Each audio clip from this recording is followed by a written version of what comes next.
Emotions. They're the parts of our being that drive our daily interactions.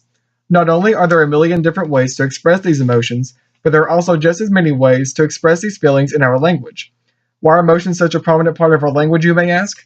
Well, my fellow English buffs, writers, and fans of words, once I explain to you the dimensions of emotions in language, how these dimensions affect our language, and how emotions are used in pop culture, you'll gain a better understanding of how emotions work in our language. Before we delve right into the specifics, let me explain exactly what emotions are. Emotions are the instinctual feelings one has as a result of certain events, moods, and/or relationships with others. There are many different species of emotions, the most common of which are joy, anger, fear, envy, and sadness. According to American psychologist Carol Izard, we can describe emotions based on an emotion's valence and its arousal level. Its valence is how pleasant or unpleasant the emotion is. Its arousal level refers to how active or involved we become as a result of the emotion.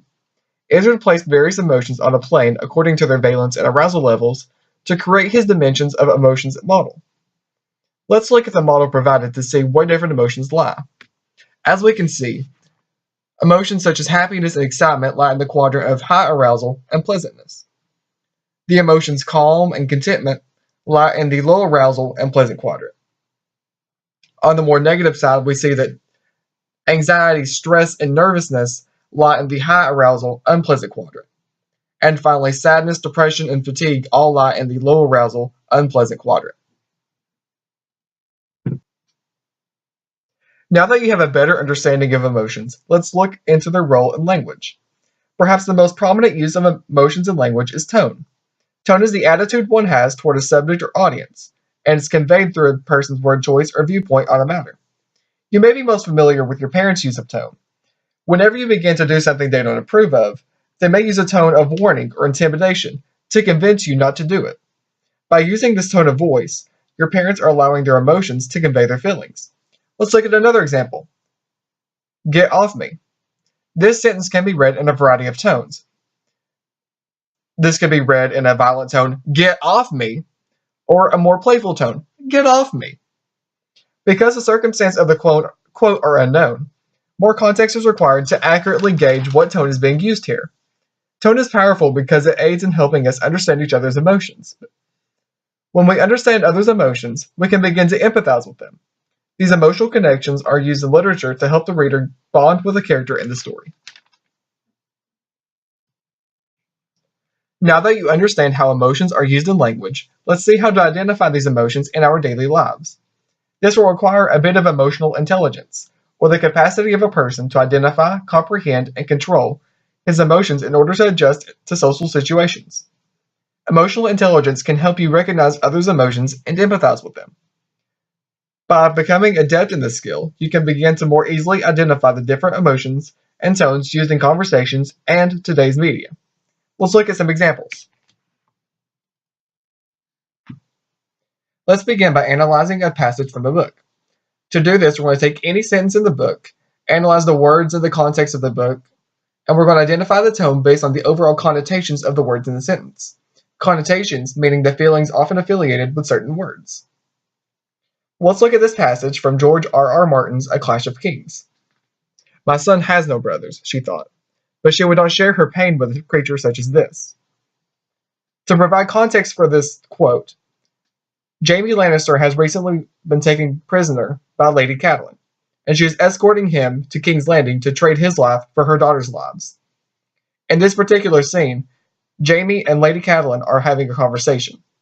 By looking at the words would not and with a creature, we can tell that Lady Catelyn holds some hostility toward Jaime, meaning her tone in this specific scene is one of hatred. Finally, we're going to analyze the tone in a scene from a show.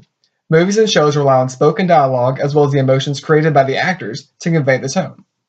This is perhaps the easiest form of media to analyze the tone of, as we can both see and hear the emotions of the characters. To identify the tone, we're going to analyze the scene's details. We're going to look at the atmosphere of the scene, the events of the scene, how the characters appear to feel, and how they verbally express these feelings. Once we accumulate all this information, we can accurately gauge the tones in this scene. For this example, we're going to look at this scene from the TV show Penny Dreadful. First, we'll look at the short clip of the events in the scene. I can take away the pain. You don't know. You don't know. In this scene, Victor Frankenstein is trying to give Lily a serum that will take away all her pain. The atmosphere of the scene indicates that this is a gloomy scene. Frankenstein looks serious and shows concern, however, Lily's monologue sets the stage for the tone of this scene. Here's a clip of what she says. Why didn't I just get up?